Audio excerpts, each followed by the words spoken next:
இன்னைக்கு ரொம்ப சிம்பிளா ஒரு தாமரை பூ எப்படி வரையுது அப்படின்னு பார்க்கலாமா? அதுக்கு ஃபர்ஸ்ட் லைட் பென்சில யூஸ் பண்ணி ஃபர்ஸ்ட் ஓவல் ஷேப்ல வரைஞ்சுக்கோங்க. இப்ப அதுக்குள்ள சின்ன வளைவு, அதுக்குள்ள ஒரு சின்ன வளைவு அப்படின்னு சொல்லிட்டு வரைஞ்சுட்டு, இப்ப அதுக்கு ஸ்ட்ரெய்ட்டா லைன் போட்டுட்டு, அதே சைஸ்ல வந்து கீழயும் இதே மாரி வளைவு வரைஞ்சுக்கோங்க.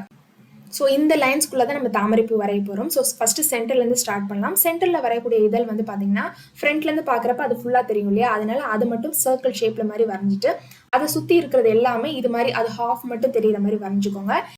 இப்போ அதே மாதிரி பேக் சைடு வரைகிறதுக்கு ஃப்ரண்ட்ல இருக்கக்கூடிய இதழை விட பேக்ல இருக்கிறது சின்னதாக இருக்க மாதிரி வரைஞ்சிக்கிறோம்.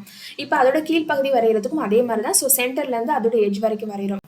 அடுத்தது ஷேடிங் பண்ண போகிறோம். ஷேடிங் பண்ணுறதுக்கு அதே பென்சிலை யூஸ் பண்ணி இது மாதிரி ஃபுல்லாக நம்ம கலர் பண்ணாமல் சின்ன சின்ன லைன்ஸ் இது மாதிரி இருக்க மாதிரி வரைஞ்சிக்கோங்க. அடுத்து வந்து டார்க் பென்சிலை யூஸ் பண்ணி அது எங்கெல்லாம் கனெக்ட் ஆகிற இடம், அப்புறம் வந்து அதோட எட்ஜஸில் மட்டும் இது மாதிரி டார்க் பண்ணிக்கோங்க. அடுத்து இயர்பட்ஸை யூஸ் பண்ணி இது ஃபுல்லாக நான் பிளெண்ட் பண்ணிக்கிறேன். அதுக்கப்புறம் சென்டரில் வரைகிறதுக்கு இது மாதிரி சின்ன சின்ன லைன்ஸாக போட்டு அதை நான் பிளெண்ட் பண்ணிக்கிறேன்.